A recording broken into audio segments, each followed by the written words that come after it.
It's like jogging. When I first start, I may not want to really do it. And then by the time I'm done, it's the best thing I've done. So hopefully you'll come on this jog with me. We're going to talk about manifesting what you want, what you want. And I think the first key to manifesting what you want is to not be afraid of the word manifestation, because I was. Manifestation to me seemed like a very woo woo word. It seemed like the word that they were using in the movie The Secret. The first time my wife made me watch it, and I saw the guy sitting in a chair dreaming about driving a Ferrari. And man, was I resistant to it. I'm like, you can't just sit in a chair and manifest the Ferrari. There's several laws that apply in manifestation. And so the first step in understanding manifestation is to change the word manifestation to get. I get to do, I get to do, and I get to have, or what I want to have. And so understanding that it's not necessarily a big woo woo thing to get what you want, but manifestation is just getting what you want. And guess what? If you get what you want accurately and rapidly, you can learn from it quicker. And when we learn the lessons, it has more values. And the faster we learn the lessons, the sooner the pain goes away, because life is about the lessons, and the lessons keep coming until you learn them. Pain is an indicator. It propels us to a better place, a better position, to a better situation. It does not punish us. And so all of the relative rules of, we talked about the lessons in life that I send to people, and all of these lessons, by the way, fill up the Q&A. We're going to be doing Q&A as always. Also, email me, david@dmeltzer.com, if you want any of these lessons or my books, david@dmeltzer.com. But the lessons that we learn uh, resolve the problems that we have. It resolves the pain that we have. And manifestation is a critical component of resolving problems. Getting what we want rapidly and accurately, learning from it quicker, and moving forward to a better place, a better situation is the key. So, how do we get what we want? Well, there's three things that apply. And the first one is one that most people overlook. And it's because we attach our emotions to outcomes, create resistance, because once we attach our emotions to an outcome, it doesn't come fast enough. It can't come fast enough. The minute we enroll in school, it's like, oh my God, I can't wait till we're done. The minute we get pregnant, it's like, oh my God, I can't wait for this baby to come out of me. It's so indicative that we have to understand where that emotion should be attached. And part of detachment doesn't mean that you don't have objectives. You still want the baby to come out, you still want to graduate, but these are just milestones in the journey. And to detach our emotions from the natural order of things, the natural attachment to an outcome, is to think about one thing, and it's overlooked all the time. I am exactly where I'm supposed to be. I am at the right place at the perfect time. When you tell yourself, I'm exactly where I'm supposed to be, I'm at the right place at the perfect time, it's an immediate emotional detachment from an outcome. It resolves that issue that you're not enough. It resolves the issue that something's missing. See, once we attach our emotions to the outcome, you're creating an acknowledgement, you're acquiring the knowledge that there is something missing. When you enjoy the consistent, persistent pursuit of your potential, knowing that you're exactly where you're supposed to be at the right place at the perfect time, you've resolved resistance. You've created less interference between you and that which already exists, the milestone or the outcome, the baby, the car, whatever it is you want. The key component of manifestation, or getting what you want, is to be happy where you're at, and to take the time to find the light, the love, and the lessons in where you are right now, so you can resolve the interference or resistance that we emotionally create, that takes longer to get to the lessons to learn, takes longer to find the light, it takes longer to feel and clear the power that we're connected to. When we know we're exactly where we're supposed to be at the right place at the perfect time, we feel that we are already happy. For instance, I'm going to be happy when. How many times in your life have you said that? I will be happy if. No, you are happy. It's, what are you doing to interfere with that happiness? And part of the interference is focusing in on what's missing in your life. And part of the process of focusing in on what's missing in your life is attaching your emotions to an outcome that you're going to be happy when you get something. No, You're exactly where you're supposed to be at the right place at the perfect time, allowing the lessons to come faster and faster and learning those lessons to push you further towards a better place, a better situation. Even if you don't think it's the situation that you wanted, you have to also have faith that is a better. And we'll get to that. So, the first step of knowing that you're at the right place at the perfect time is being happy where you're at, that there is no better there than here. There's no better there than here. There's here, and I'm happy to be here. And the law of gravity says I'm exactly where I'm supposed to be at the right place at the perfect time. The second one, the second rule or law that I put into force in manifestation or getting what I want is the law of Goya. And a lot of you have heard me talk about the law of Goya, Goya. John Asseroff blew my mind when he told me I don't believe in the law of attraction. I believe in the law of Goya.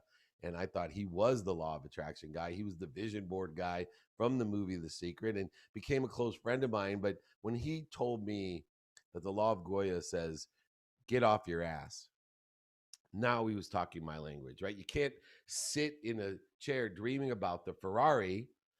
You go ahead and go get it. You learn the lessons. The faster you make mistakes, failures, setbacks, the faster you learn, the faster it's going to come to you rapidly and accurately or better than anticipated.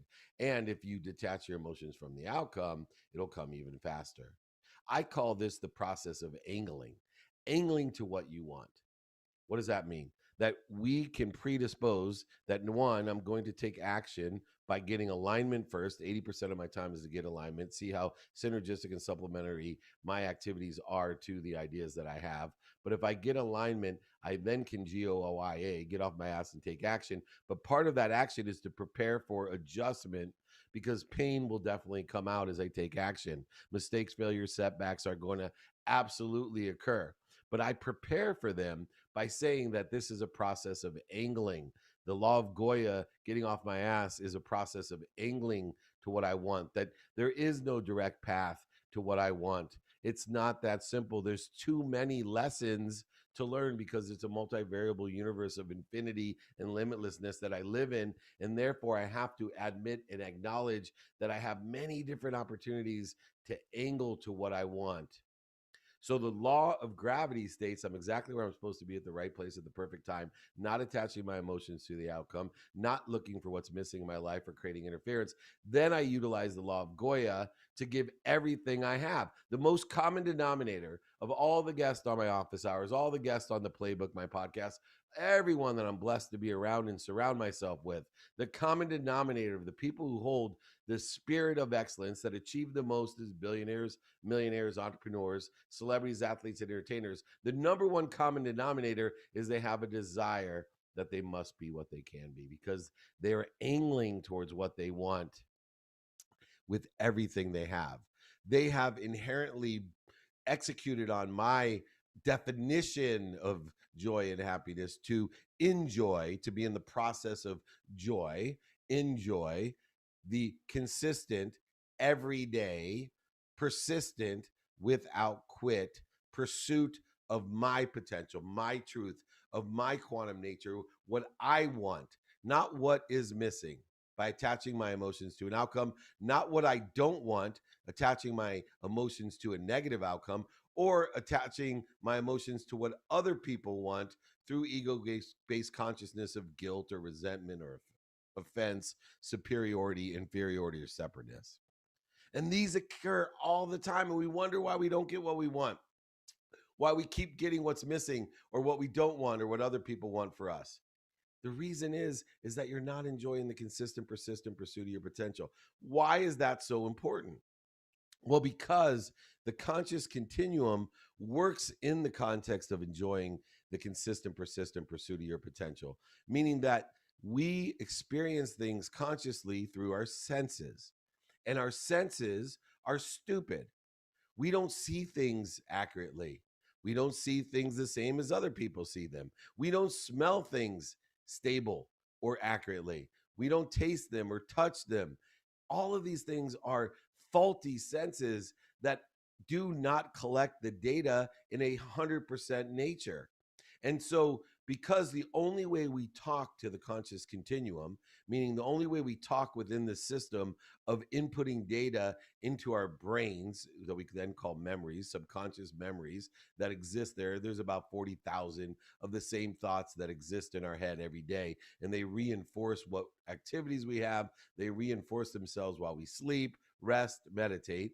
And those subconscious thoughts, the neural pathways in our minds that create efficiency, effectiveness, and statistical success, talk to our quantum nature, our DNA. This is the conscious continuum. And so once we realize and acknowledge that our senses are faulty, we then are inspired in spirit to what? Be consistent. Because it takes repetition for the faulty systems to identify stable data to talk to the subconscious mind. A lot of people will tell you that you can create a neural pathway in 21 days. I will tell you that is biochemically true, biologically true.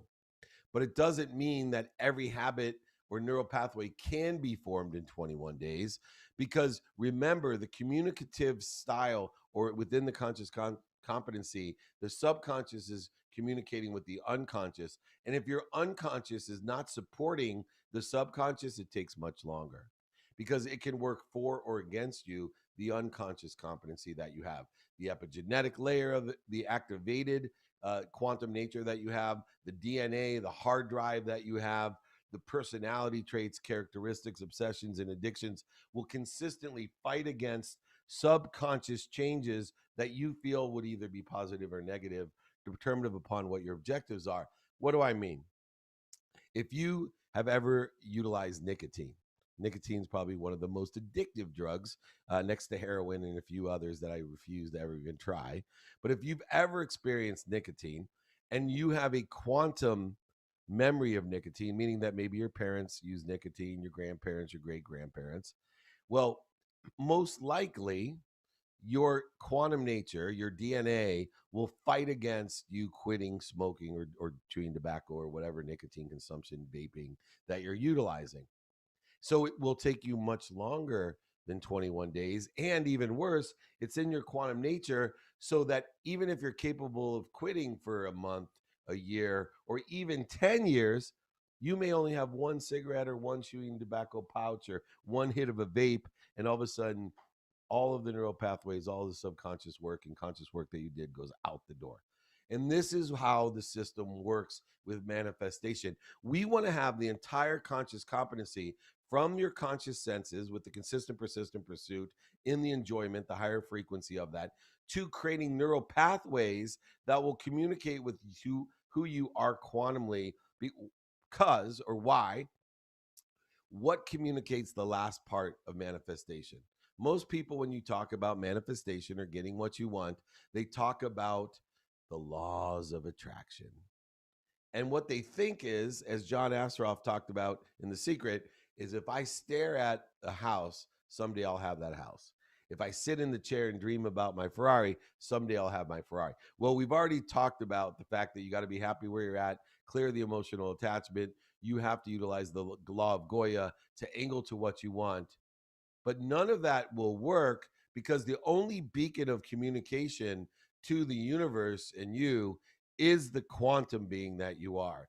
That is the beacon. Your personality traits, characteristics, obsessions, and addictions, your DNA is what's sending a frequency out to attract what you want. But if you have contradicting energies and frequencies in the conscious, subconscious, or unconscious, you're going to send false or faulty signals out or interference to the things that are already in existence between infinity and abundance that are already yours, infinity and limitlessness that are already yours. So what we want to do is create this system from the conscious, subconscious to the unconscious, beaking out to what already exists to have you get or manifest what you want rapidly and accurately. That's why you have to have faith. Faith is the key component that a lot of people attach a religious separate belief to. But faith in itself says, not only am I happy with where I am at the exact place at the perfect time with the law of gravity, but I'm willing to enjoy the consistent, persistent pursuit of my potential angling to what I want, not afraid of the mistakes, the failures, the setbacks that are going to teach me lessons faster so I can get to a better place, a better situation, or make my situation better. But I have faith that I'm going to end up somewhere better than that, and that the law of attraction will clear the interference between me and what I think I want compared to what I already have. When you have faith, it comes to you. Now, faith is interesting because I use the analogy. I see someone in the chat put black card faith, and I tell a story about, there's varying degrees of faith, and I think if you consider money as a currency is an object of energy that you put into the flow to get what you want. And money actually is that type of currency, an object of energy that you put into the flow to get what you want. It's a form of manifestation. Well, so is faith. And if you have green card in money and currency, you can only get so much. If you got one of those, silver or platinum cards, you get a little bit more. A gold card, you get a little more. Platinum, even more. But if you have black card faith, you can get limitless. It's limitless. It has no limit, a black card. You can buy a plane, a house on a black card. And that's what you want to have with faith. You want to have black card faith. See, some people have green card faith and they wonder why they have these limits in their life. Some people have gold card faith. They wonder why they have these limits in their life. Some people have platinum card faith. Other people have black card faith. They sit there every day and say, I am so happy, healthy, wealthy, and worthy. And I'm going to utilize my attention and intention to be aware of what I am doing to interfere with it. Because I'm happy where I'm at. I'm going to angle to what I want. And I have faith I'm going to end up somewhere better. I have that black card GPS in my pocket that says not only will faith reroute me when I get off at the wrong exit, or I have a flat tire, or I end up at the donut shop instead of a gym, but it will give me a better destination, even one that my conscious being does not even know or could even be aware of. All stemming from shifting a paradigm of faith that I already am. I am healthy. I am happy. I am worthy. I am wealthy. What am I doing to interfere with it? Only black card faith will bring it to you rapidly and accurately and allow the system to expand upon itself. Life is longing for itself. Allow it to. Life is longing for expansion and growth and acceleration. Allow it to expand and accelerate and grow. Life longs for itself. Your children long for itself. They come through you, not to you or for you. Live in the limitless world of abundance. Now, how does that all work? Well, it works and starts with the 6 inches between our ears. In this unbelievable, someone put black card vision. Exactly. It starts with a vision. Now, there's a mathematical equation to manifestation. There's a quantifiable ability that people have. And I'm going to talk you through this type of ability. Number one, where the secret is correct. And by the way, I'm blessed. If you haven't seen Beyond the Secret, it's on Netflix. I'm blessed to be in that movie where I talk about this and how this works beyond the secret. Well, the secret says vision, green card vision, that the minute I think about, imagine what I want, meaning to manifest, to get, the minute I think about or imagine what I want to get, it goes from nothingness to a possibility. Now, mathematically, if I told you what would you like to have, 0 chance, or a possibility, mathematically, obviously a possibility has statistical advantage over nothing. 0 or a possibility, I'll take a possibility every day.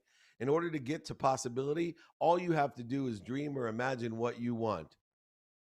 Now, to take a possibility and give it a next mathematical step or advantage, you could take a possibility and turn it into a probability.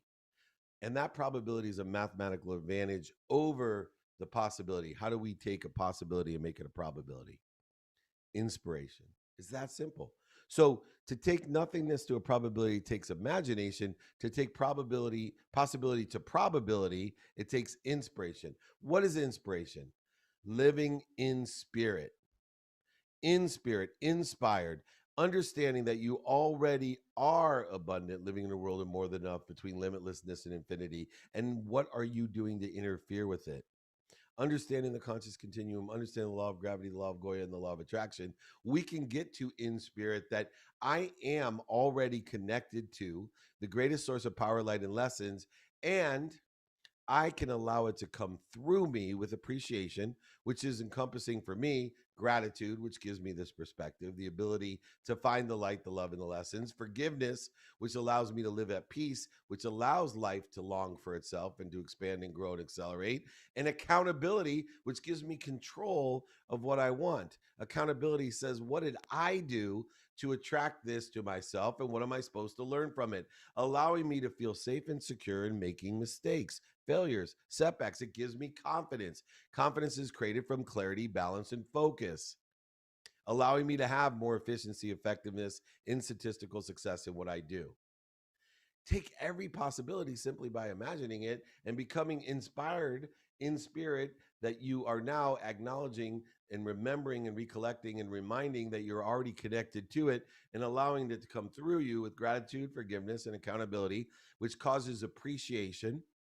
Appreciation defined as adding value to what it is. So if your house is appreciating right now, it's adding value, it's higher in value. Well, our inspiration in spirit includes not only recognizing and clearing the interference between the great source of light, love, and lessons, the worthiness, wealth, happiness that you already connected to and through, and everything else.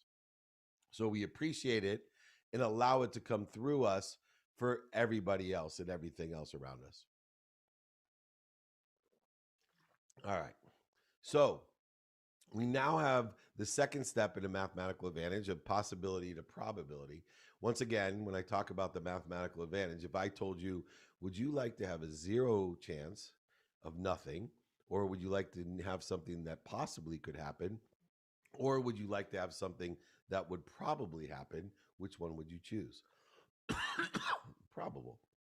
All of this can be done between the 6 inches between your ears, the most expensive real estate that exists, the most powerful real estate that exists, these 6 inches right here, simply by making your possibilities your probabilities through inspiration. Now, here comes the hard part. Here's where most people disconnect. How do I take a probability, an imagined inspired idea, and make it my perspective, meaning your reality? How do I materialize what I want? The process of completing the manifestation of getting what I want. How do I have that in my bank account, in my driveway, on my block, whatever it may be? How do I do that? There's 3 steps to take in order to effectuate the materialization or manifestation or getting what you want. The first is discipline.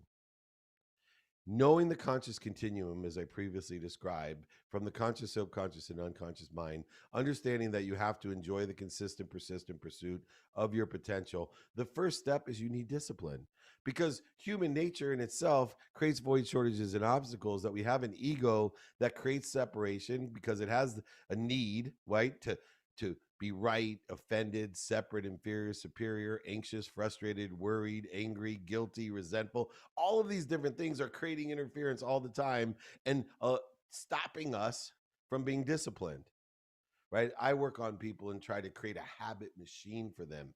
And if anyone's interested in how to create a habit machine, so you can just say to yourself, I want to lose weight, I want to work out, I want to make more money, whatever it is, I have a document that I can send you for free, david@dmeltzer.com, along with my book, david@dmeltzer.com. Email me, they'll put it in the chat. I'd love to share how this habit machine works through discipline, the different steps that we take with the habit machine in order to effectuate that.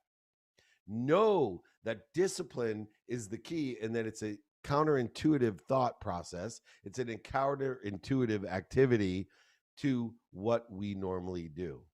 It's difficult to do things every day, to be disciplined.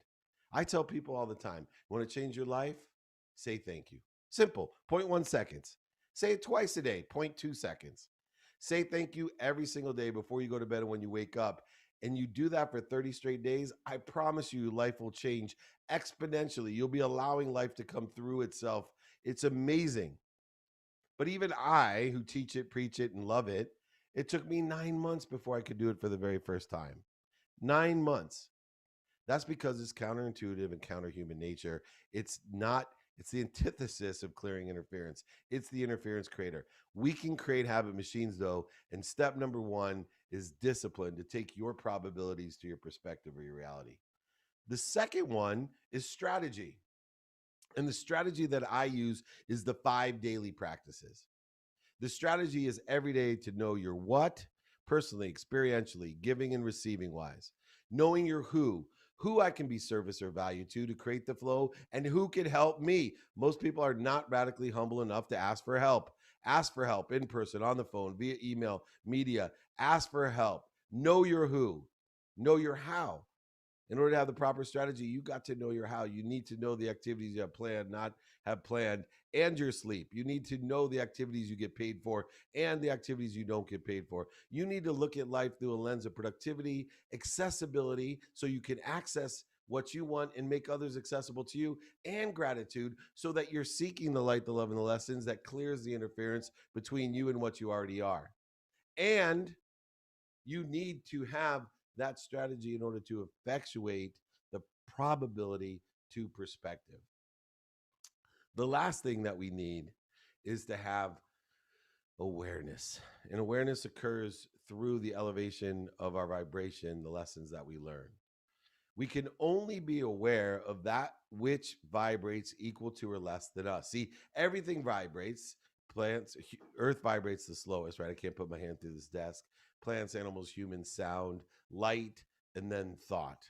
They all vibrate. And we can only be aware of that which vibrates equal to or less than ourselves.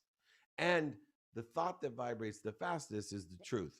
Therefore, all of this ties together because we're enjoying the consistent every day through that discipline, persistent without quit, pursuit of not attaching my emotions to the outcome, but attaching them to the process of what I want, the manifestation of what I want.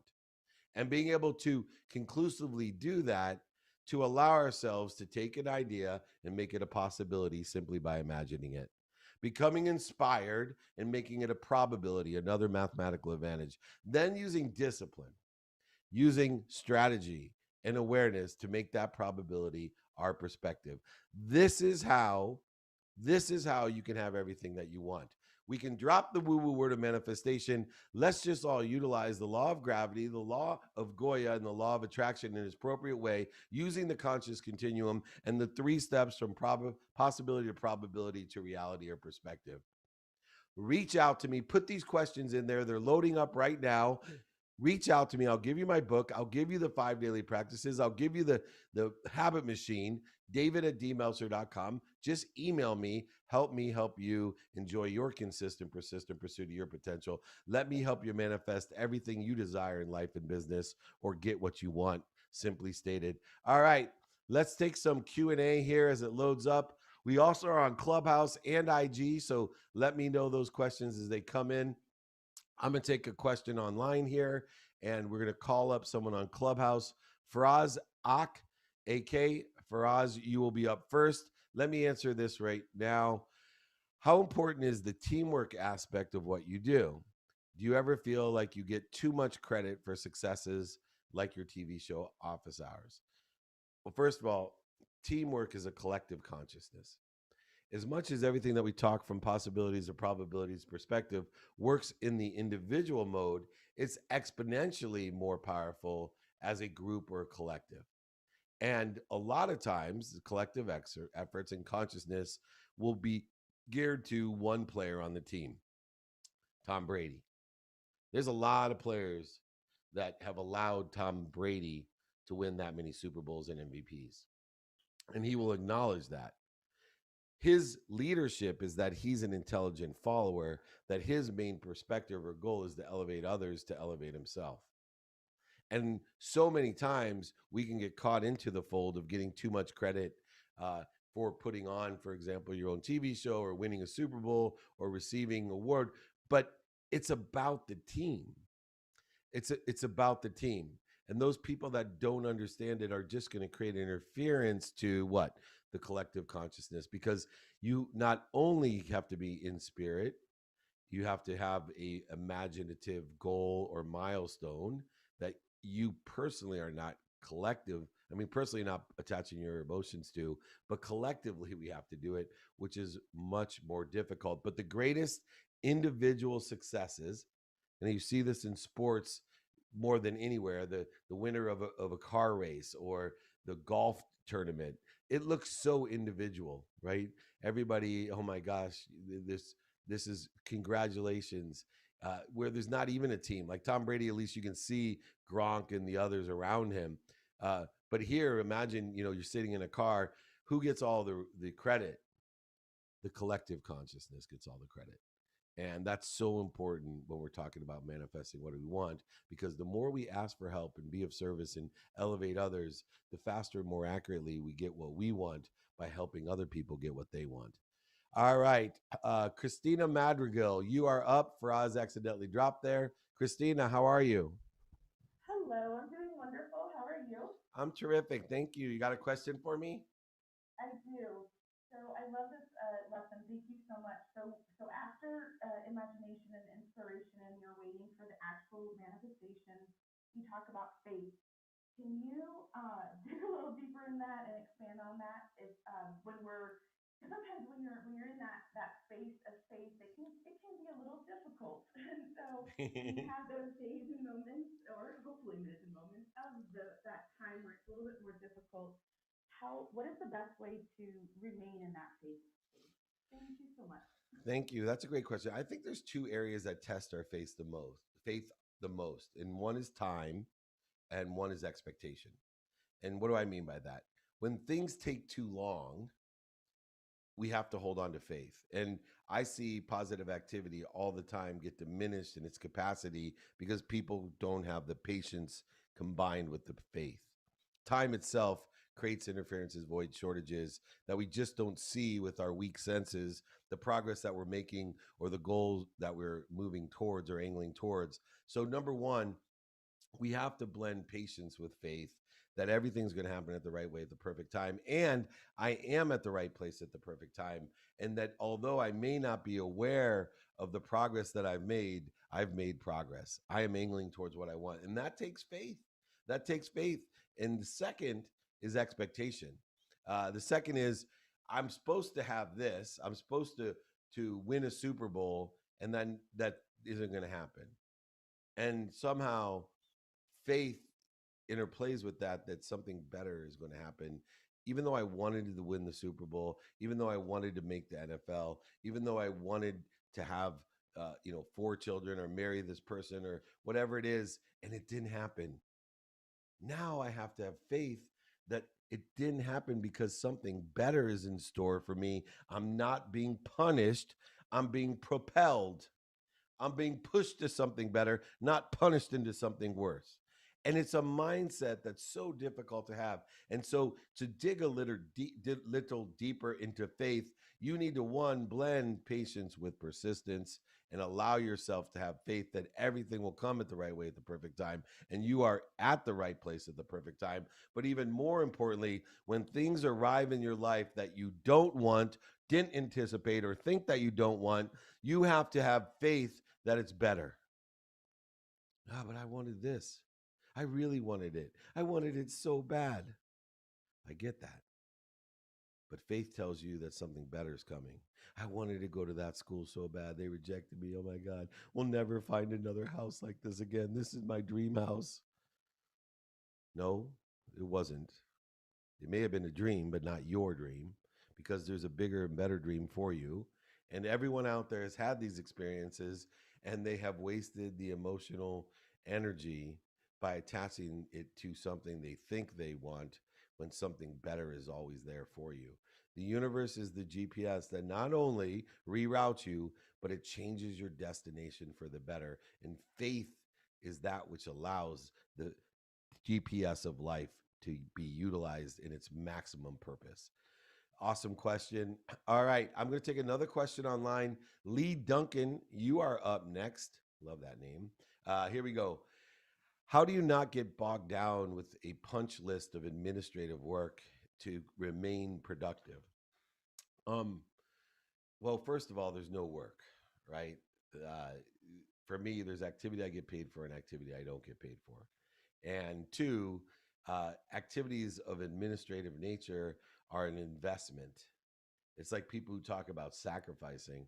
I don't believe in administrative activity, or I don't believe in sacrifice. I believe in investment. I believe that we put our attention and intention into the coincidences that we want, and we go through the discipline, strategy, and awareness in order to effectuate the probability to a reality or perspective, to materialize what we want or something better than what we wanted.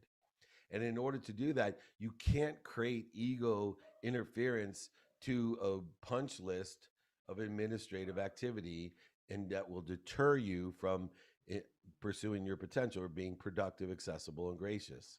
So many people put a qualifier on activities that are either above or below them. And so they waste more energy saying, "Oh, I have to do this. I got to go ahead and be a student in my calendar. I got to get this checklist over to this person. I got to clean up the bar after the party. I got to. No, no, no, no. You get to do it. You get to do it because you are allowing life to come through you. That's longing for itself. You're expanding, growing, and accelerating into a better place, a better position to make something better, and allowing yourself to go through the activities that may be planned or may not be planned in order to effectuate a greater good, a collective consciousness of abundance, of limitlessness. We can't create ego separation by identifying activities, even administrative activities, as beneath you. These are investments. You just are not disciplined in being efficient and effective and statistically successful. You have not created systems yet. And instead of putting your energies in separating yourself and making yourself superior, you simply should create systems and processes that make you more efficient, not more interferent. Be efficient, not an interferent. So many people create those void, shortages, and obstacles with energy that they could create efficiencies, statistical success, and productivity with. All right, we will bring up Lee Duncan. You got a question for me, Lee? David, how are you doing today, sir? Thank you for having me on. I'm doing very well, but your accent seems much more elegant than mine, so you can speak all day. Yeah, I think that's just the English half of me. That so I think that's the best half too. But yeah, I just love your rooms, David, and I've learned so much from slipping in and out of your rooms. And I thought I'd pop in on a Friday just to see what was going on. And I did have a question actually. Obviously through my experience in sport, I've been involved in sport my whole life in the game of professional boxing, and been around people who succeed and become world champions. They've been through stages of failure in their life. And when you mentioned faith earlier, I always link faith with failure, because when we have failure, we must have faith to come back. So I just wanted to know, what's been your biggest failure and how did you come back from it? Yeah, so I think pragmatically, my biggest failure is I lost over $100 million and went bankrupt. And in order to come back from it, I had to learn lessons. And the lesson that I learned in order to come back from it was radical humility. The ability to be vulnerable, to be wrong, to make mistakes, to tell people the truth, to stop overselling, manipulating, lying, and cheating, to live my life in the pursuit of my potential instead of spending days, weeks, months, and years separating myself into resentment, guilt, anger, frustration, worry, all the different things that were interfering with me in the primal fears that I had, to live and pursue my own truth, and to be able to identify, Lee, when I was outside of my truth, to be able to illuminate to people the mistakes and lessons that I weren't learned, to give them value, to allow them not to have to pay the most expensive tax that exists globally. It's called the dummy tax. Forget your state and federal taxes. The dummy tax is way more than a VAT. It is the tax that will cost you millions and even trillions of dollars. It may even cost you your life. And for me, radical humility, which are the two words that sit on my nightstand, that allow me to say to myself, number one, I'm not going to take myself so seriously. And two, I am going to ask for help. And three, I'm going to be kind. Kind to my future self by being humble enough to do good deeds every day, to elevate others, to elevate myself, to be a celebrant, not a celebrity, and allowing people to expand and grow, allow life to long for itself, as I stated. The lesson for me after I lost everything was that lesson of radical humility that allowed me to say, I'm exactly where I'm supposed to be. I'm at the right place at the perfect time. I'm going to angle with everything I have to get back up, get started, get restarted. And I'm going to have faith that I'm going to end up somewhere better this time around with the newfound lessons that I've learned. I know a boxer, someone like you, understands both motivation and inspiration. Motivation being the ability to get up, get back up, but the inspiration to keep on fighting and keep on fighting every single day to enjoy that consistent, persistent pursuit of your potential. Lee Duncan, it's an honor to have you in here. I appreciate what you've done inside the ring and out. Thank you so much. You can come visit anytime. Thank you, sir. Appreciate it. Thank you for the feedback. Thank you. Thank you. All right, I'm gonna take another question online. We got Smoking Joe Edwards up next at the boxing things. So let me get a quick question, and then I'll get to Joe. All right, here we go. Um, what's the best lesson your father ever taught you? Well, I think my father taught me a lot of lessons that he was unaware of because people watch their parents, they don't listen to them. And I try to remember, recollect, and remind myself that all the time that my children don't listen to me, but they watch me. And I watched my dad. I watched my dad make a lot of mistakes. I watched him have a lot of setbacks, a lot of pain. And I was capable of learning from his pain to not be an overseller, back end seller, liar, manipulator, and cheater. My dad had phenomenal qualities. He was extremely kind and generous. But like every other human, he had some flaws that I learned from. But he expressly taught me one lesson, and that was money does not buy happiness or love. It just allows you to shop. And if you shop for the right things, the things that elevate others, the things that are for others, the kind things to your future self, if you spend and shop on the right things, not things you don't need or things to impress people or impress people you don't even like, but if you shop for the right things, you'll be happy and you'll love yourself. And if you love yourself, others will love you. Others will love you when you love yourself. You can't give what you don't have. So learn to love you. Put yourself first. Take care of yourself so you can take care of others. My dad passed 4 years ago on June 19th, and I hope he's listening because I appreciate those lessons. All right, Smoking Joe Edwards, come on up. How are you, my friend? Beautiful, beautiful talk, beautiful conversation. Just want to say thank you so much, and completely agree with you that more is cost than cost, right? So when you're speaking about the kids, and even as adults, you start. And I apologize if you hear background noise in the airport, but I really, really appreciate everything that you're doing. That radical humility is just completely resonating with me. Um, my one question for you would be, I'm a voracious reader, and just for everybody in the room, just to add some value, not just take from the room. If you haven't read Psycho-Cybernetics, I would definitely say that would be an incredible book to start with. But my question is, how is your self-image? I'm attempting to adopt different self-images, how I see myself, and I just wanted to know how you went through that with your journey, and just how you adopted just maybe a newer self-image just to get into that next version of yourself. Yeah, I think that's a great question. And self-image is the most important image because the way we see ourselves is the way others sees us. You can't find outside yourself what you can't find inside. So self-image for me is determinative upon those 5 daily practices of mine. That's where I find my self-image, and really want to encourage anyone that hasn't reached out for the 5 daily practices. It's something I live by. But once I know my personal values every day, my experiential values of what I want to do, my giving values of how I'm going to provide value or service. I start my day with a prayer.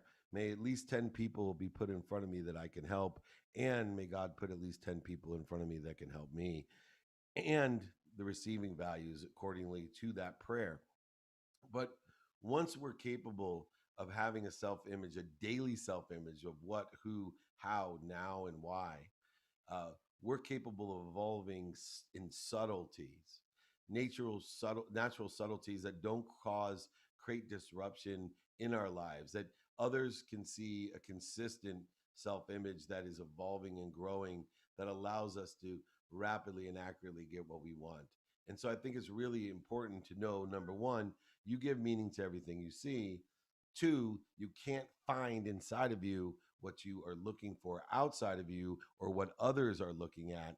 And three, follow the 5 daily practices of what, who, how, now, and why, and you will increase and allow life to come through you, the life that's longing for itself with a positive and more positive, growing, accelerating self image that others will see as well.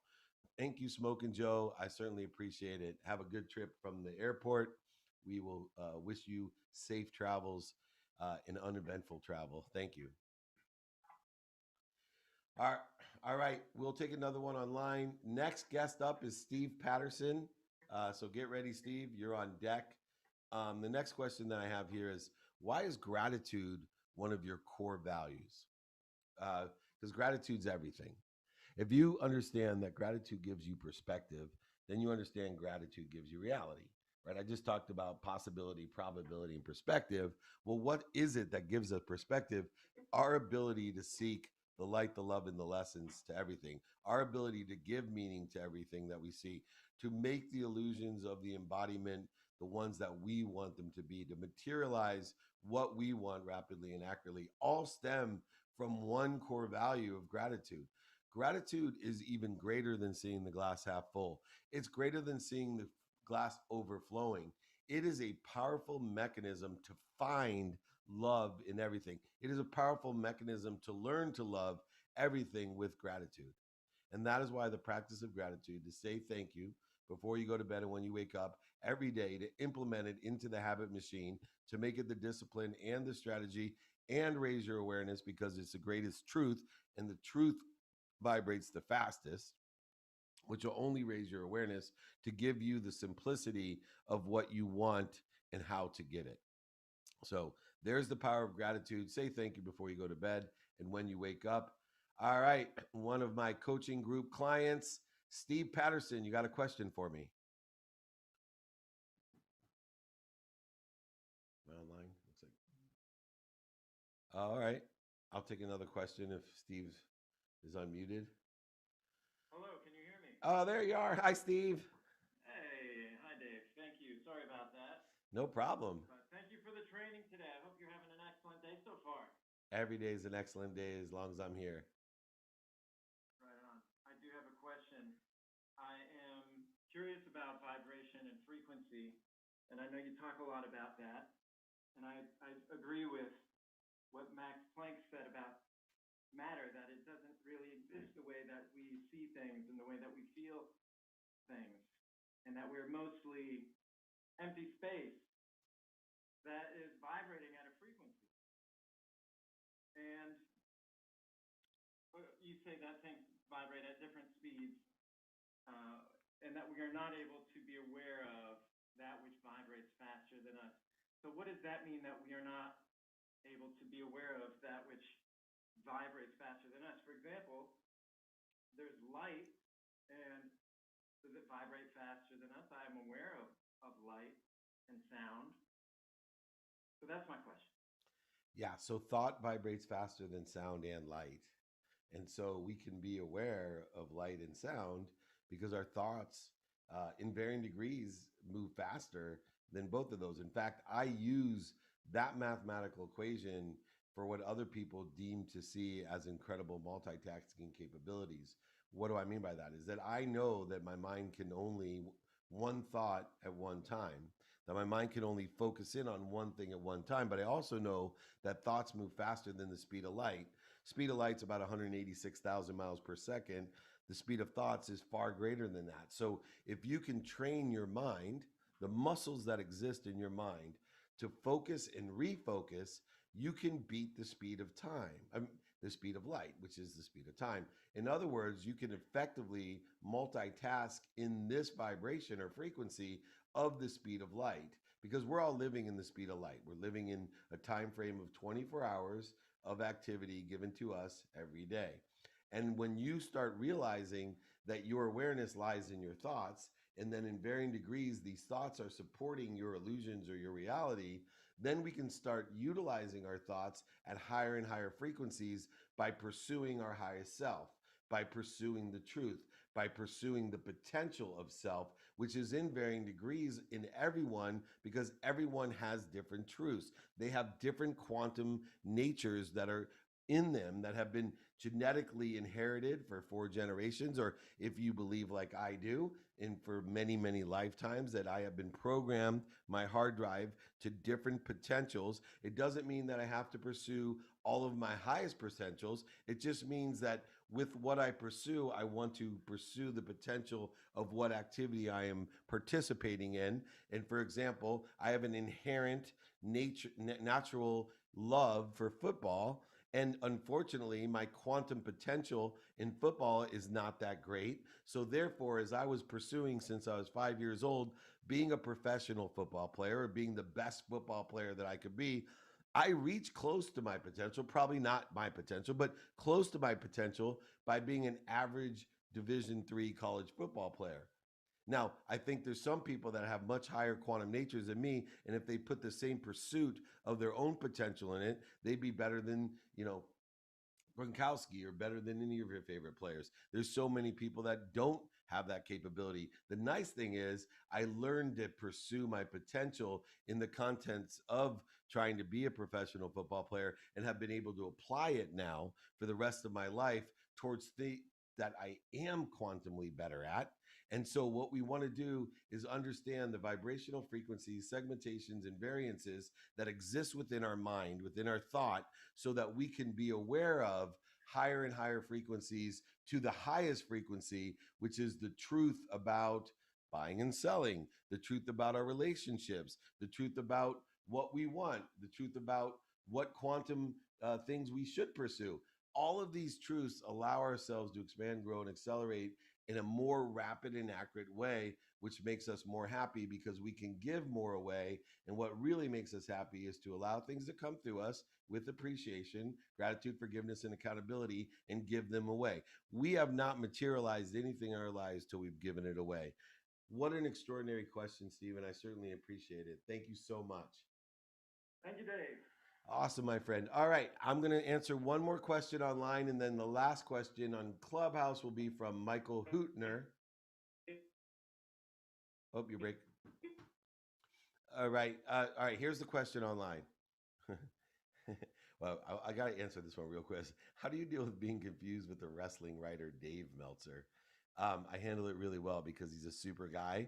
I just love when people attack me for being the other Dave Meltzer, and I get to respond by saying, "Hey, be more interested than interesting. You got the wrong Dave Meltzer." Anyway, all right. Let me move to the next question. What are you looking forward to with this year's Olympics? Well, number one, I'm looking forward to it actually happening. That'd be the first thing that I'm looking forward to because I've been blessed to be on the Olympic board for years now and really want it to happen. But the thing that I love the most about the Olympics is the inspirational, aspirational stories, what they call in the TV and movie world the B roll. Everyone has an extraordinary story about the empty mile in Olympics. They're all stories about people who pursue their potential. Some do it in a varying degree of enjoying it. Others have been forced into it.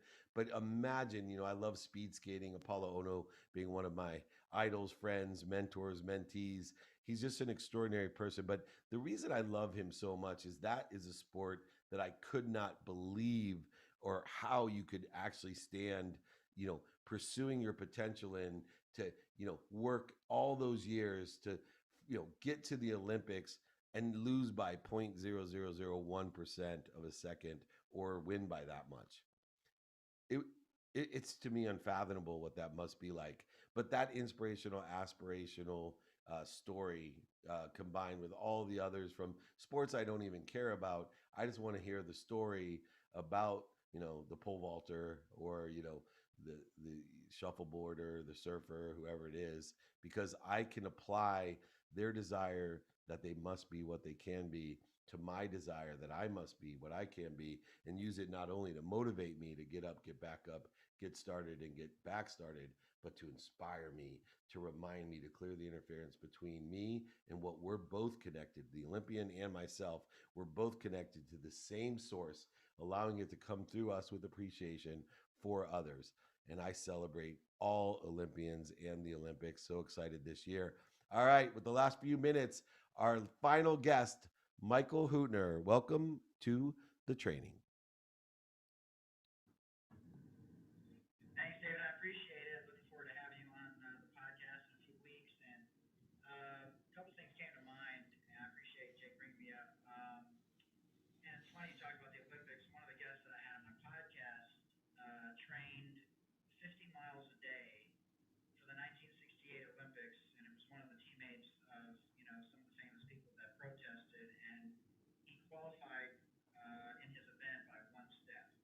So he trained for years and made it by one step in 100, in the last 100, meters, and just, an incredible testament to, what they have to go through to, make the Olympics, which isn't really as glamorous as it used to be here in the United States, especially with certain sports. But the question I had was, since I deal a lot with professional athletes on my podcast, I can't believe how many people have come on and talked about suicide, identity issues, depression, mental health is obviously less taboo now than it used to be.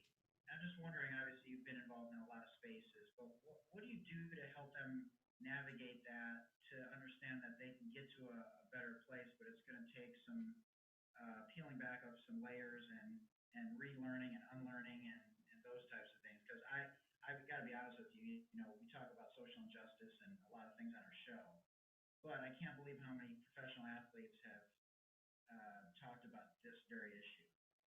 Yeah, and it's ironic that they talk about the issue because two of the things that make athletes prone to depression, anxiety, etc., are two of the solutions that occur, meaning that every athlete has coaches and they practice. And those are the two things that are needed to understand in order to clear the interference that we see as anxiety, depression, the interference that we see with suicide as well. And so if we can get them first to align with the practice of being happy and to align with getting and asking for help, as you have suggested, we've come a long way when it comes to vulnerability and acceptance and illuminating the fact that, we do have mental problems, that we face anxiety, depression, and even suicide. That's a huge step because at least we now have less resistance for people asking for help. And once they ask for help, if we can get them aligned with, hey, the same way you're one of the world's best athletes, or the same way that you enjoy this, we will make happiness a practice. Here's, 4 core values. Here's 5 daily practices. Here's some books. Here's some people. Here's a mindset. Here's the stop, drop, and roll that allows you to apply your why and know your what, who, and how, and now. These are all things that I do in my mission to empower over 1 billion people to be happy, is to, number one, get the right people, the right coaches into place, and 2, teach them that it's just the same as what they do in their real lives. It's a practice. There's only progress. There's no perfection. Detach the emotions from the outcome. Enjoy the consistent, persistent pursuit of your potential. That is happiness, and that's the mindset that we give them, the heart set that we allow them, and the hand set to ask for help and receive. Thank you so much, everyone. I look forward, Michael, to being on your podcast. Anyone else, just reach out if you'd like me to be on your podcast. I'm happy to do that. We have our BYOQ next week, 6 a.m. Pacific time on the Breakfast of Champions and our training. You bring the questions, I'll bring the answer for an entire hour. 2-Minute Drill Season 2 featured tonight on Bloomberg TV. Check it out with your cable companies or on Amazon. Office Hours premieres this fall. And of course, if you want the Manifest or Get Whatever You Want guide, the 5 daily practices, or the Habit Machine, and of course my ebook, audiobook, or a signed copy of my book, I'll send them all to you for free. All you have to do is email me, david@dmeltzer.com, david@dmeltzer.com. Thank you, everyone. It's always a pleasure to be here. Over 20 years of trainings. Remember, most importantly, be kind to your future self and do good deeds. Have a great weekend.